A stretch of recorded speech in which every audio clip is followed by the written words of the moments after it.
Hola a todos, soy Andrés Felipe Flores y bienvenidos a un nuevo video de tutorías Medicina Interna.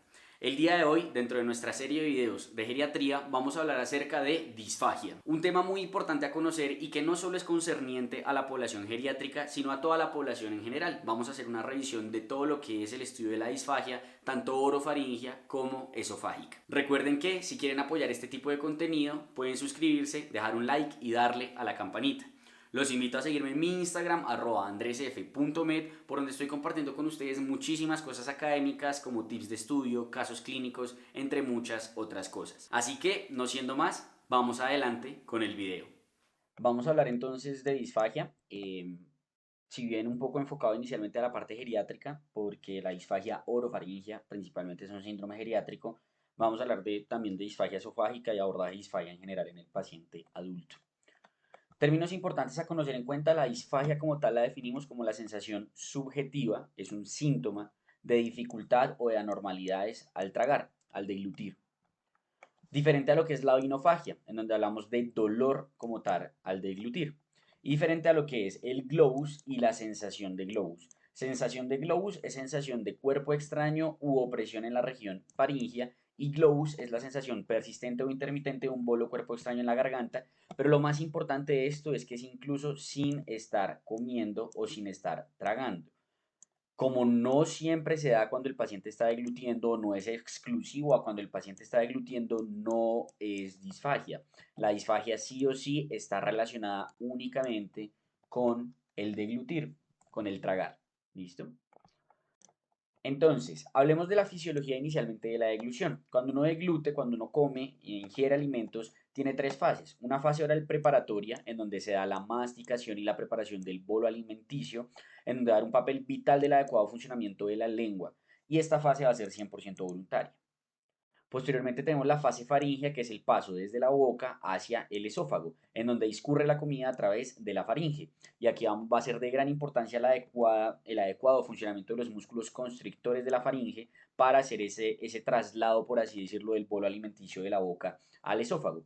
Y requiere una adecuada coordinación a nivel central, a nivel del sistema nervioso central, ya que se requiere que durante la deglución se cierre la glotis para de esa manera inhibir la respiración, evitar por supuesto la aspiración mientras se da el paso del bolo alimenticio. Y finalmente tenemos la fase esofágica, algo muy importante: la fase faringia en su fase inicial es voluntaria y su fase terminal es involuntaria. Y la fase esofágica es cuando ya llega el bolo alimenticio al esófago y se da la peristalsis, que moviliza el bolo hacia el estómago en un periodo de 10 a 15 segundos, que en su totalidad la fase esofágica es involuntaria. En términos epidemiológicos, en los mayores de 65 años la prevalencia de la disfagia, especialmente de la disfagia orofaringia, puede ser al del 30%, llegando al 40% en los hospitalizados e incluso al 78% en los pacientes institucionalizados en unidades de cuidado crónico. En los ancianos, como les mencionaba, la causa más común suele ser la disfagia orofaringia, que ya vamos a ver que la dimos en orofaringia, que es cuando es ya que el problema saca arriba, sobre todo lo que es la fase oral y faringia, y en la esofágica, que es cuando el problema es en la fase esofágica. Y la razón de esto es porque hay múltiples de las enfermedades relacionadas con el envejecimiento, como por ejemplo el Parkinson, como por ejemplo la demencia tipo Alzheimer, se asocian con una mayor incidencia de este fenómeno. Entonces es algo importante y vital a tener en cuenta. ¿Cuáles son las particularidades de la población geriátrica? Desde el 2016 se reconoce a la disfagia orofaringia como un síndrome geriátrico, y la razón básicamente es que los cambios neuronales y musculares propios del envejecimiento enlentecen el proceso de la deglución. O sea, no causan disfagia per se, pero sí predisponen a que se desarrolle o que con una, digamos, una menor, ¿cómo decir? Un menor déficit, un menor grado de mal funcionamiento de todo lo que tiene que ocurrir para una adecuada deglución, ocurra como tal la disfagia. Las patologías prevalentes en el anciano, especialmente los trastornos neurocognitivos, predisponen como tal a la disfagia, y la disfagia predispone a muchísimas complicaciones en el anciano, como fragilidad, malnutrición, neumonías aspirativas. Entonces, muy importante esto de fragilidad, malnutrición, sarcopenia, etcétera, que ya hemos hablado en otros videos. Entonces, aquí tenemos pues lo que les decía: tenemos un paciente anciano, un paciente frágil, que en su gran mayoría de los casos va a tener disfagia orofaringia. Se va por una respuesta neural lenta porque tiene una debilidad muscular asociada, que todo eso va a predisponer a mal aspiración, malnutrición, deshidratación, y todo eso va a repercutir en un deterioro como tal de la funcionalidad del anciano. Y así todo esto de la disfagia termina repercutiendo en cosas como reingresos, mortalidad, institucionalización, fragilidad, etc.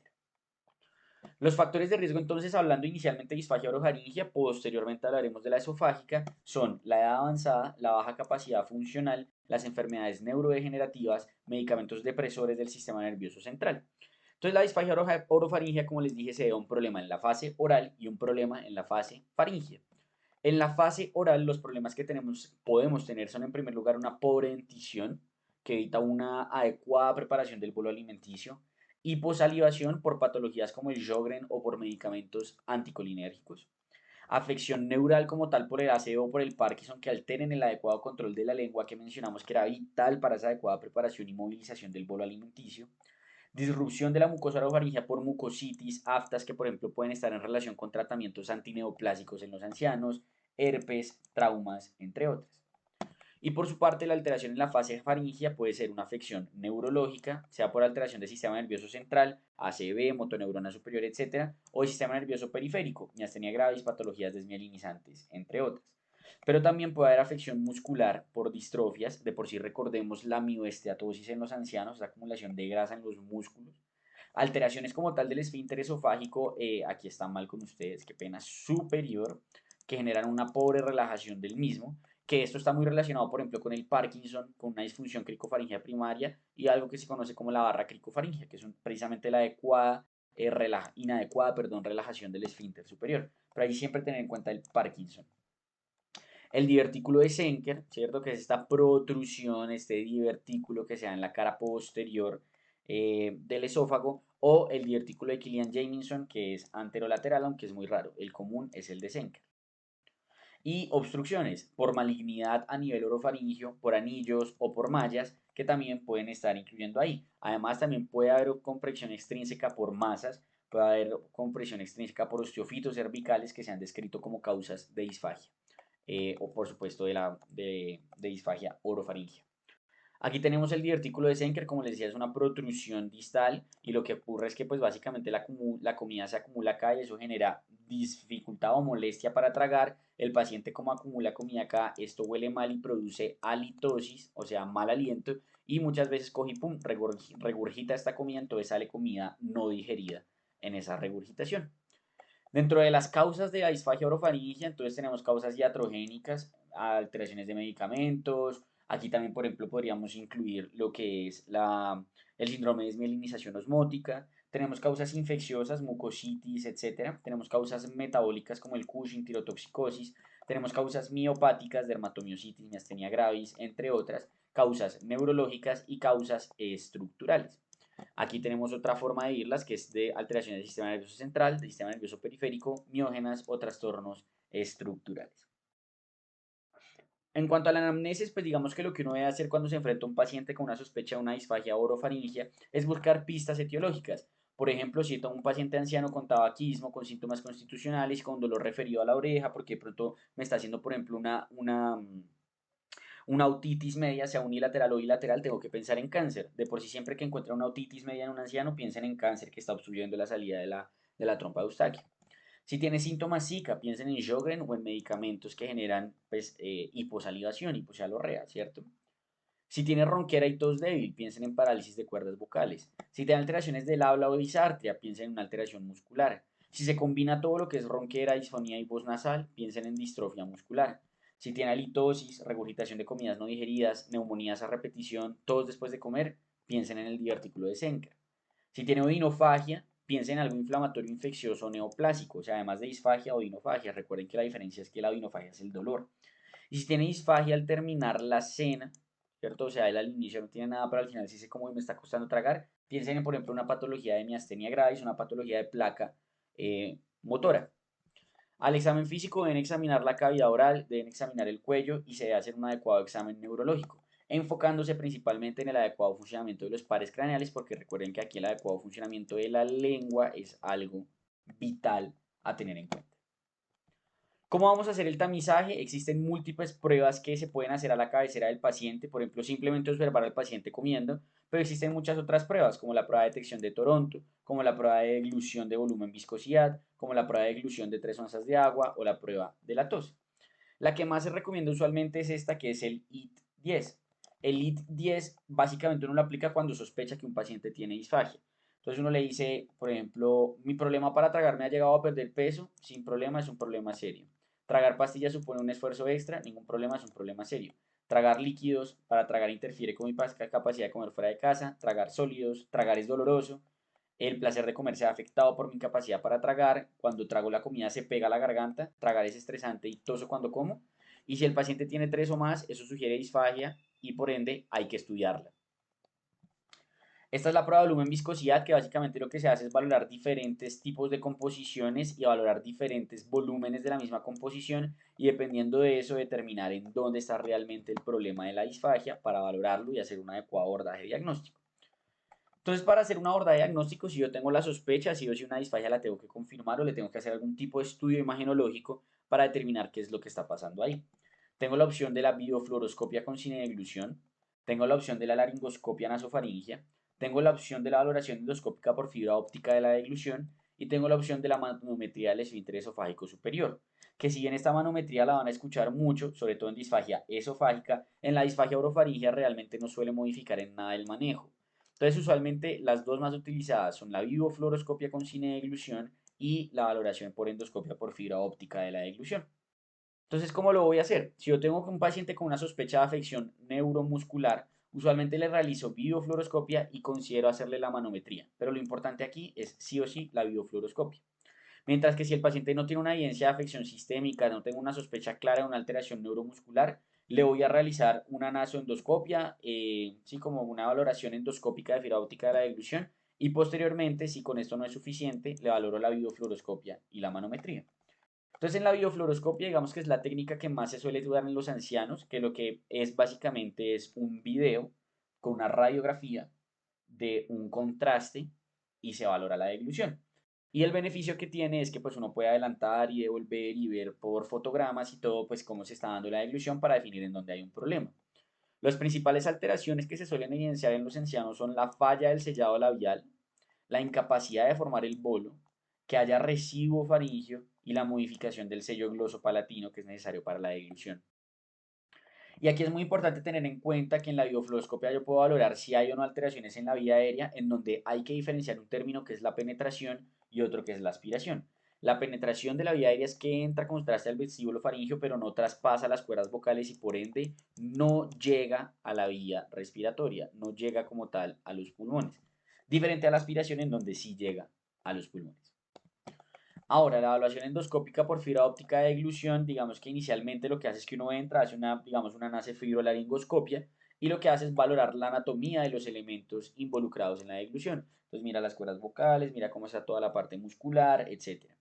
Después de que se hace esto, uno valora la deglución en vivo viendo la camarita y se clasifican las siguientes variables. Uno mira qué tal es la preparación del bolo, qué tal es la propulsión lingual al inicio de la deglución y qué tal es el aclaramiento faríngeo de la comida. ¿Cuál es el beneficio? Es portátil e incluso la posibilidad de hacer intervenciones terapéuticas al mismo momento en el que se realiza. ¿Cómo voy a hacer entonces el manejo de la disfagia orofaringea? Si se puede, le voy a hacer un manejo etiológico, ¿cierto? En etiologías obstructivas puedo hacer miotomías del esfínter esofágico superior, puedo hacer dilataciones con balón, puedo hacer inyecciones de toxina botulínica. Se está estudiando el uso de estimulación neuromuscular en etiologías musculares y es de gran importancia que estos pacientes requieren manejo con fonoaudiología y con nutrición. Fonoaudiología para hacer la rehabilitación de la deglución y nutrición para determinar qué tipo de nutrición requiere ese paciente para disminuir el riesgo de aspiración. Y en conjunto, fonoaudiología, nutrición y el equipo tratante deben determinar si ese paciente es o no candidato a la vía oral. Porque hay muchas veces donde uno va a decir, no, definitivamente este paciente el riesgo de aspiración es muy alto y por ende requiere una vía alterna de alimentación, una gastrostomía o algo por el estilo. En cuanto al manejo, el uso de espesantes ya de la dieta es una buena opción a considerar sin tener clara evidencia de su beneficio, pero es muy típico utilizar una dieta blanda espesa.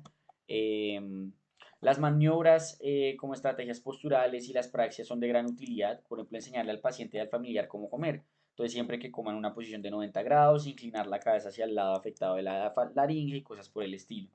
Y por supuesto, las técnicas de rehabilitación miofuncional y estimulación eléctrica son de gran utilidad, en donde se hacen ejercicios musculares, estimulaciones térmicas, magnéticas transcraneales, entre otras. Estas estrategias que se deben incluir, pues hay que manejar la malnutrición. Si el paciente lleva mucho tiempo con su disfagia, muy probablemente tenga malnutrición. Determinar, como les decía, la necesidad de una vía enteral avanzada o parenteral. Hacer un adecuado manejo de la higiene oral. ¿Qué particularidades hay que tener en cuenta en la demencia? Que la demencia aumenta como tal la incidencia de la disfagia, que el manejo en la demencia puede ser de gran dificultad porque va a haber una poca colaboración del paciente. Entonces al paciente demente es muy difícil hacerle una rehabilitación, por ejemplo, de la deglución o cosas por el estilo, y suelen terminar en otro tipo de vías de administración de alimentos. No se debe utilizar sonda nasogástrica o nutrición enteral de rutina, pues no mejoran los desenlaces. ¿Listo? Si se usa, solo se usa de forma transitoria en demencia leve o moderada en una situación que sea reversible, pero de rutina no lo voy a hacer. Este es como un resumen de la evaluación y el manejo de la disfagia orofaringea. Hago un adecuado examen físico, una adecuada historia clínica, identifico si hay síndromes alternos, por ejemplo que la disfagia sea esofágica o que tenga un globus. Ahora, dependiendo de lo que sospeche, le tomo laboratorios y le tomo imágenes si considero que así es necesario y si identifico algún síndrome específico como alteraciones tóxicas o algo, pues las trato. Y miro más bien si la alteración ya no va por acá, si es una evidencia sistémica o sospecho una alteración neuromuscular. Si sospecho una alteración neuromuscular, le voy a hacer una videofluoroscopia y una manometría. Si no le sospecho una alteración neuromuscular, no tiene una alteración sistémica, lo primero que hago es la valoración endoscópica de la deglución. Y si ahí encuentro algo, lo trato. Si ahí no encuentro nada, le hago la videofluoroscopia. Y ahí voy a determinar dónde está el verdadero problema y ahí empiezo con todo el manejo en conjunto con el grupo de fonoaudiología y de nutrición, como hemos mencionado. Aquí hay muchas cosas relacionadas con la rehabilitación, como las modificaciones de tareas que les había dicho, es pesar la comida, las maniobras, las alteraciones posturales y las técnicas de facilitación. Muy importante siempre a todos los pacientes hacer precauciones de aspiración, ¿cierto? Entonces, hacer una adecuada, digamos, cuidado oral antes de comer o de tomar. Siempre tener al paciente en 90 grados, pedirle al paciente que flexione la cabeza o que vaya un poquito como hacia adelante, por así decirlo. Evitar que el paciente coma afanado o que tenga que tragar a las malas, que se supervise como tal al paciente, que se inspeccione la cavidad oral para ver que no hayan quedado residuos de comida que de pronto el paciente posteriormente pueda aspirar y que posterior a la comida por lo menos por una hora esté a 30 grados. Eso sería todo en cuanto a la disfagia orofaringea. Hablemos ahora de lo que sería la disfagia esofágica, que la podemos dividir en aguda o subaguda crónica. Entonces, la disfagia esofágica aguda suele ser secundaria como tal a impactación de alimentos, que es el típico paciente que llega y se me comió un pollo y siento el pollo metido acá en el esófago, acá en la cosa, o como y siento que no me pasa y tengo que vomitar, tengo muchas ganas de vomitar. Ocurre en 25 de cada 100.000 personas al año, siendo más común los hombres. El manejo suele ser, en ocasiones se puede proponer uso de glucagón endovenoso, aunque yo personalmente no he visto eso, pero uno puede utilizar el glucagón endovenoso, se describe para aliviar el tono del esófago y ver si eso hace que pase, y si no, pues uno hace una remoción mediante un procedimiento endoscópico. Diferente a lo que es la disfagia esofágica no aguda, que es realmente a la que más nos vamos a enfrentar, sobre todo en la población geriátrica, en los pacientes adultos que consultan a urgencias por patologías, pues digamos como ya crónicas. Lo primero clave es que no puedo decir que es normal que el paciente agudo se esté atorando, que el paciente anciano, perdón, se esté atorando comiendo, que sienta la molestia acá, que sienta la molestia orofaringea. No es normal, no es algo normal del envejecimiento. Incluso algo que antes se diagnosticaba por endoscopias, que era el presbiesófago, que era una disminución en el vaciamiento gástrico y en la dilución, eso no existe y ese término ya no se debe utilizar. ¿Qué debo hacer entonces frente a una disfagia que es esofágica? Pues primero verificar que realmente sea esofágica, ¿cierto? Entonces la orofaringe es el paciente que se manifiesta usualmente justo al iniciar la deglución, con regurgitación nasofaringea, salorrea, escupe los alimentos, tiene disfonía. Mientras que el paciente esofágico usualmente es segundos después de la deglución y es más como una sensación de retención en las comidas y no suele tener tantos episodios eméticos, por lo menos en la fase inicial. ¿Cómo voy a hacer el abordaje de estos pacientes? Lo primero que voy a hacer es caracterizar los síntomas. Primero, la disfagia es a sólidos o líquidos o es a las dos cosas. Si es solo a sólidos, tengo que pensar en algo mecánico de obstrucción, sea un tumor, sea un anillo esofágico, algo por el estilo. Ahora, si es a sólidos y a líquidos, debo sospechar una causa funcional de la obstrucción, por ejemplo, una calasia. Segunda cosa que tengo que caracterizar, ¿es progresivo o es intermitente? Si es progresivo, pienso en algo mecánico. Si es intermitente, pienso en algo funcional. Tercera cosa que tengo que valorar, los síntomas asociados, ¿cuáles son? El paciente tiene dispepsia, tiene pérdida de peso, tiene matemesis, anemia, regurgitación, síntomas respiratorios. ¿Por qué? Porque esto me ayuda a orientar las sospechas diagnósticas. Si el paciente tiene dispepsia, pues tengo la posibilidad de pensar en ese paciente que la alteración puede ser, por ejemplo, una esofagitis péptica, ¿cierto? Si el paciente tiene hematemesis, tiene anemia, pues puedo pensar en otras etiologías. Si tiene muchos síntomas respiratorios y así sucesivamente. Entonces, conforme a esto, pues digamos que yo voy a clasificar a los pacientes en varios grupos. El primero es el paciente que tiene disfagia a sólidos y que esa disfagia es progresiva. Lo primero es que se dé en primera medida a una estenosis esofágica. Eso es lo primero que tengo que pensar si tengo una disfagia sólidos progresiva. Y la causa más común va a ser la péptica, ¿listo? Que va a ser la más común especialmente en los hombres ancianos. ¿Qué tengo que pensar aquí? Factores de riesgo para que el paciente me haya hecho una estenosis péptica, un Zollinger-Ellison, una esclerosis sistémica, medicamentos, etc. La segunda posibilidad que tengo que valorar acá es el carcinoma esofágico, que también se puede presentar de esta manera, pero asociado a esto pues presenta síntomas B, anemia o dinofagia, y en ocasiones incluso se puede presentar como una pseudoacalasia. Paciente anciano que tenga una acalasia entre comillas, lo tengo que biopsiar para confirmar que no tenga un carcinoma. Y aquí puedo ver algunas de las etiologías. Entonces, por ejemplo, este es el anillo de Schatzky, que es el anillo esofágico distal, que en ocasiones lleva a una disfagia de sólidos progresiva. ¿Listo? Ahora, ¿qué hago cuando la disfagia de sólidos es intermitente? Lo primero que voy a pensar es una esofagitis eosinofílica como causa, que se presenta hasta en el 15% de los pacientes con disfagia. ¿Cómo lo voy a determinar? Le hago una endoscopia y veo los hallazgos característicos, que es un esófago traquealizado, que tiene unos anillos circulares que parece la tráquea, y le tomo una biopsia y más de 15 eosinófilos por campo, diagnóstico. La otra posibilidad, que tenga anillos y mallas esofágicas, que pues digamos que anteriormente se relacionaba mucho con la ferropenia, el síndrome de Plummer-Vinson, pero eso ya casi no se ve y usualmente son anillos y mallas esofágicas idiopáticas. Y finalmente puede haber incluso causas cardiovasculares que causan anillos vasculares completos o incompletos. Por ejemplo, malformaciones cardiovasculares como doble arco aórtico, que lo que hacen es, digamos, hacer un círculo como tal sobre el esófago. O, por ejemplo, de forma incompleta, un paciente con un aneurisma o una aterosclerosis severa de la aorta, que eso se llama la disfagia aórtica, puede comprimir en cierto modo el esófago y hacer disfagia sólidos intermitente. Este es el esófago traquealizado, fíjense cómo tiene anillos como si fuera como una tráquea. Entonces eso es muy sugestivo de esofagitis eosinofílica y ya saben, lo confirman con biopsia, más de 15 por campo. Esto es lo que yo puedo ver, por ejemplo, en una malla, que se podría ver, por ejemplo, en un Plomer Vinson, pero no necesariamente, pero así se ve una malla. Ahora, ¿qué pasa cuando la disfagia es tanto a sólidos como a líquidos? Aquí digamos que ya no entra a tener tanta importancia si es progresiva, si es intermitente, etcétera, sino que lo primero que tengo que pensar es acalasia y es lo primero que tengo que descartar. ¿Listo? ¿Qué es la acalasia? Es una ausencia de relajación del esfínter esofágico inferior. Entonces la comida llega y en el esfínter esofágico ahí se queda porque esa vaina está súper contraída. Como les dije, todo paciente con acalasia que sea anciano le descarto neoplasia. ¿Cómo la confirmo? Un esofagograma con vario y ojalá lo más útil es una manometría esofágica. Ahora, si el paciente no tiene una calasia, tengo que hacer estudios adicionales para ver qué más está pasando, siempre pensando en un trastorno de motilidad. Entonces puede ser un espasmo esofágico distal, puede ser un esófago hipercontráctil, puede ser una obstrucción de la salida en la unión gastroesofágica, puede ser una motilidad inefectiva o puede ser incluso que el esófago no se mueve para nada, en donde puede haber ahí una relación con la esclerodermia. Entonces fíjense cómo aquí tenemos un esofagograma con contraste avaritado de una calasia, en donde se ve cómo se acumula todo aquí. Y si se dan cuenta, esto parece un pájaro, ¿cierto? Miren que si ustedes lo ponen acá, le pueden poner aquí el ojito al pájaro y le pueden poner aquí el ala. Esto se llama el Bird's Peak Sign o el signo de pico de pájaro. Muy, muy sugestivo de acalasia. Eso se llama el esófago en sacacorchos, porque miren que parece un sacacorchos. Y esto es muy característico del esófago hipercontráctil, del espasmo esofágico. Entonces aquí tenemos como el abordaje, ¿cierto? Que yo puedo hacer médico y de la historia clínica de la esofagia. Entonces, de la esofagia, qué pena, de la disfagia esofágica.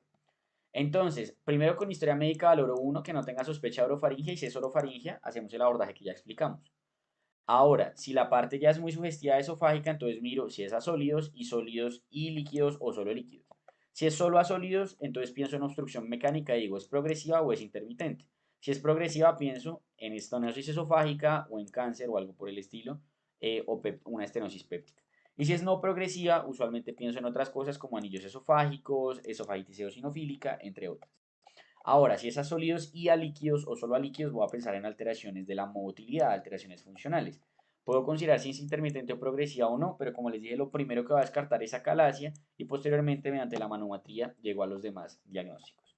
Aquí tenemos muchas de las causas de disfagia esofágica, entonces alteraciones mecánicas intrínsecas como tumores, divertículos, malignidad, estenosis péptica, esofagitis eosinofílica, extrínsecas, como les hablaba por ejemplo de la disnea, de la disfagia aórtica, alteraciones de motilidad como acalasia, el Chagas, aunque en Colombia digamos el Chagas intestinal es muy poco frecuente, hay otros países como por ejemplo Brasil en donde es muy frecuente.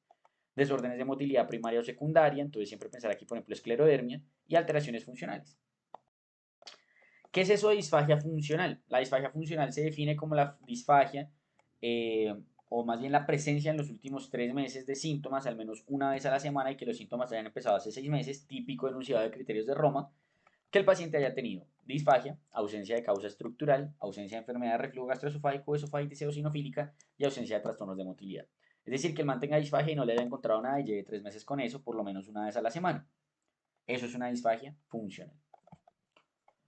Otras etiologías, digamos que pueden llegar a causar una disfagia esofágica, pues puedo encontrar, por ejemplo, que cuando la disfagia se asocia con odinofagia, algo a considerar es la esofagitis infecciosa, en donde el herpes es algo muy importante a considerar y la cándida, pero hay otras etiologías como Cryptococcus y histoplasma.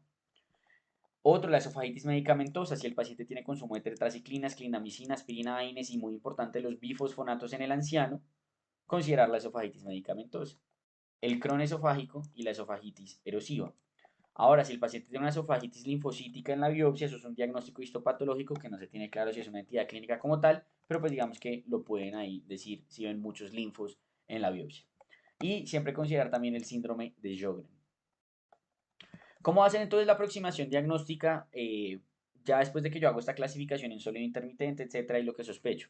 Usualmente lo primero que se realiza es una endoscopia. O sea, siempre que tengo una sospecha de disfagia esofágica, le hago una endoscopia a ese paciente. En quienes no voy a hacer endoscopia de primeras, sino que voy a hacer un esofagograma de primeras, aunque es debatible esto. Cuando tengo sospecha de lesión proximal, entonces, por ejemplo, pacientes que tienen cáncer, un divertículo de Senker, antecedente de radioterapia o sospecha de lo mismo, no hago la endoscopia por el riesgo de perforación. O cuando ya sé que un paciente tiene una estenosis compleja y tortuosa, también ahí la endoscopia por riesgo de perforación la difiero. Ahora, si no es eso, pues como dijimos, hago una endoscopia y si posterior a la endoscopia no hay una clara causa, entonces, pues miro qué más hago. Si tengo una sospecha de trastorno de motilidad, pues le voy a hacer una manometría esofágica. Entonces, fíjense como aquí tengo una disfagia esofágica, hago la historia previa a ver si el paciente tiene o no algo que me sugiera que lo puedo perforar. Si sí, le hago un esofagograma varitado, si no, le hago la endoscopia de una. Si le encuentro la alteración estructural, listo. La encuentro, la diagnostico y la trato. Si la endoscopia es normal, entonces tengo que pensar usualmente en, digamos, una alteración funcional. Pero aquí voy a ver, si solo es a sólidos, puedo considerar inicialmente hacer el contraste varitado y ahí puedo llegar a una alteración estructural que no había visto en la endoscopia.